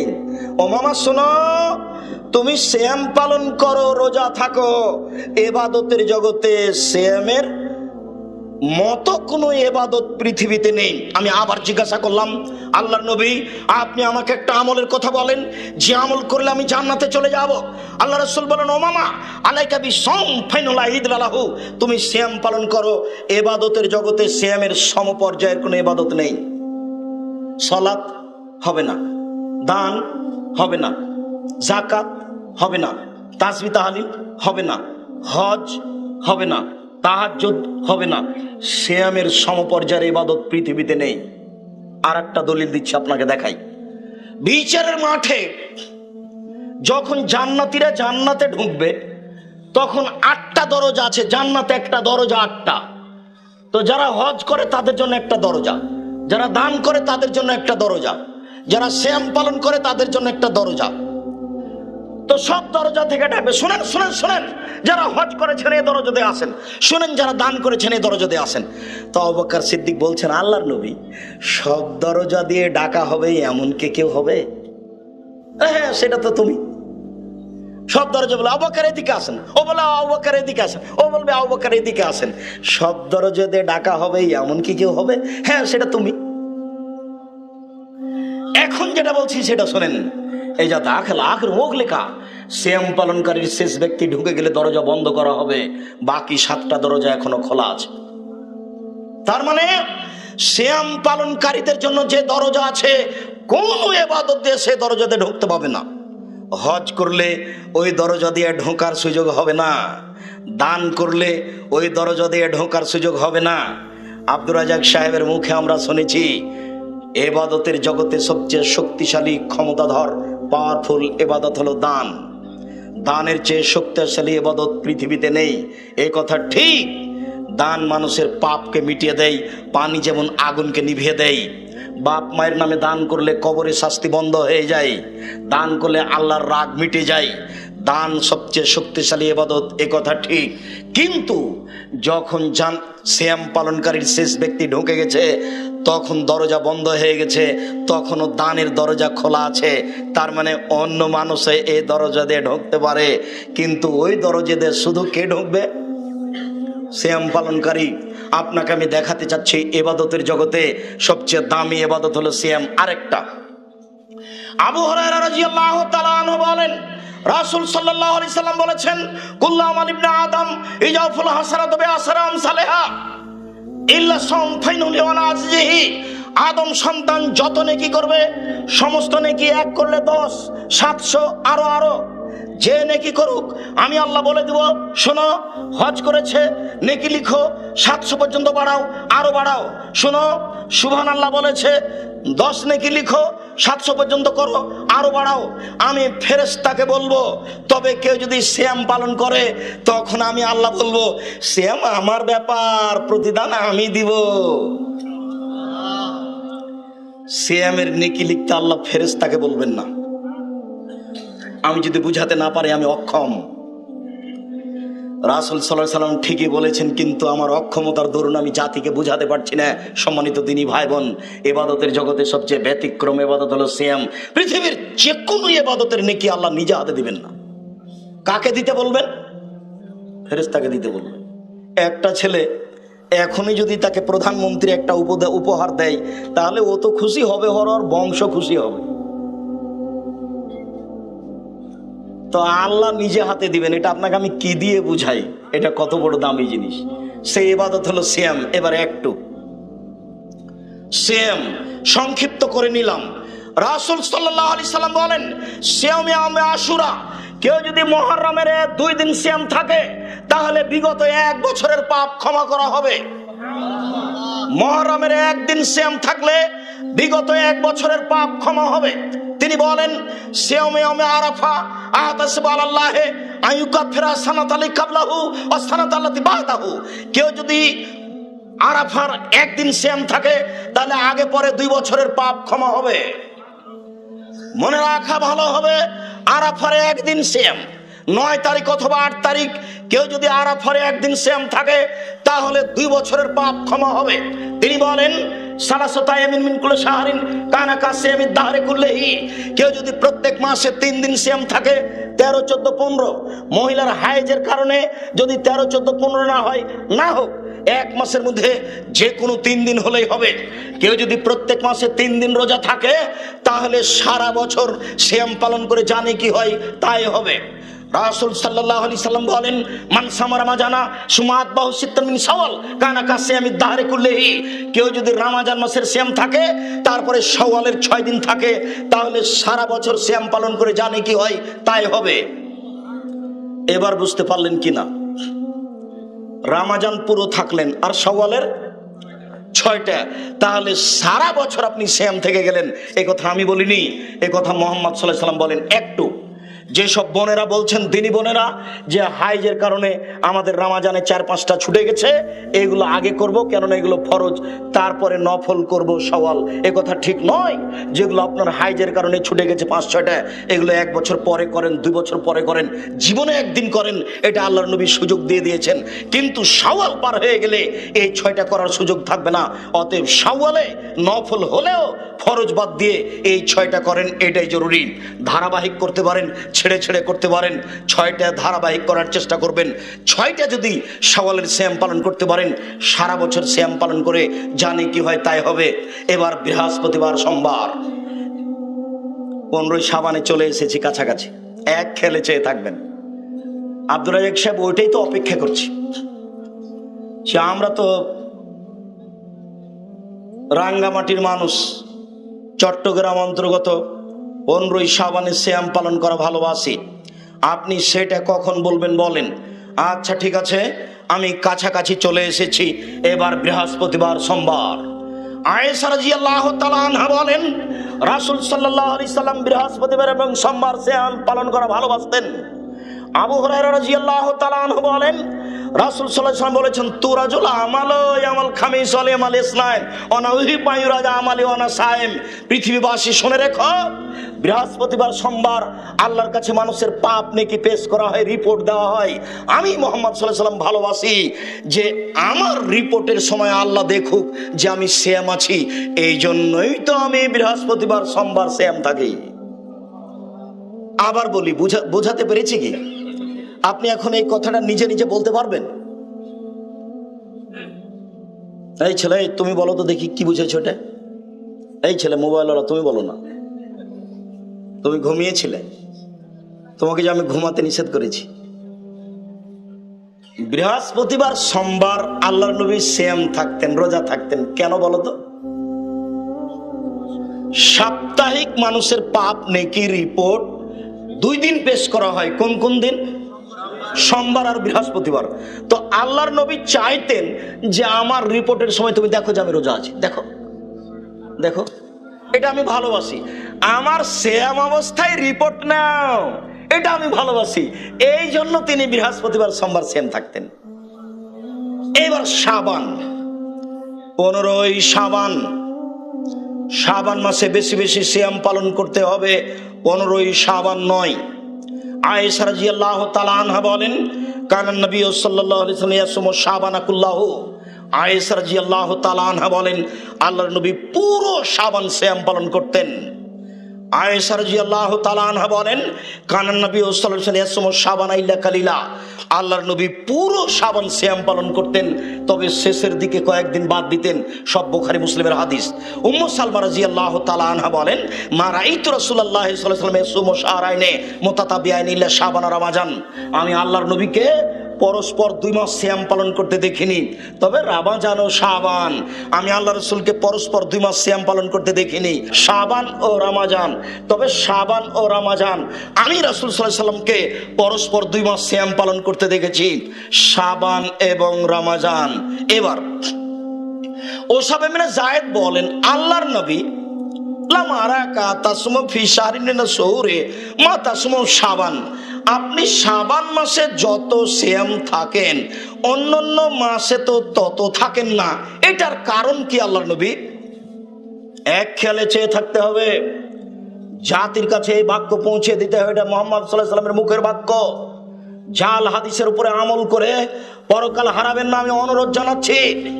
15ই শাবান সম্পর্কে একটা হাদিসে আলবানী হাসান বলেছেন, তবে শুধু আলবানী বলছেন। এছাড়া 15ই শাবানের ব্যাপারে যত হাদিস আছে সবই জাল। অতএব আপনি আমল করে আপনার পরকালের ক্ষতি হোক, আমি এটা চাই না। আপনার আমল আমি বন্ধ করতে আসেনি, আপনি করেন। আমি আপনাকে শাবান মাসে বেশি বেশি সিয়াম পালন করার অনুরোধ জানিয়ে বলছি যে ওসামা ইবনে যায়েদ বলছেন, আল্লাহর নবী আপনি শাবান মাসে বেশি বেশি সিয়াম থাকেন কেন, কেন থাকেন?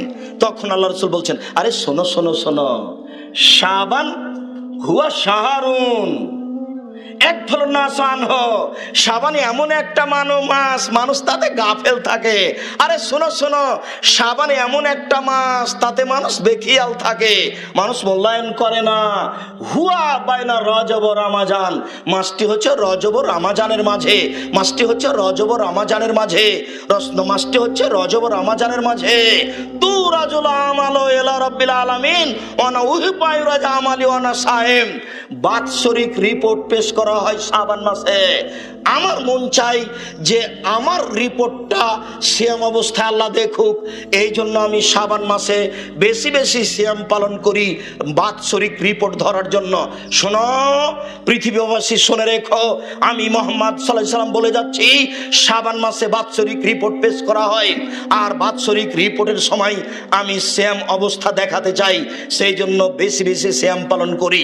বিবরণী বোঝা যাচ্ছে রাসূলের জানা ছিল না সেই দিন কোন দিন, কিভাবে কিভাবে ভারত বাংলাদেশ পাকিস্তানের আলেম ওলামা জেনে নিলেন সেদিন 15ই শাবান।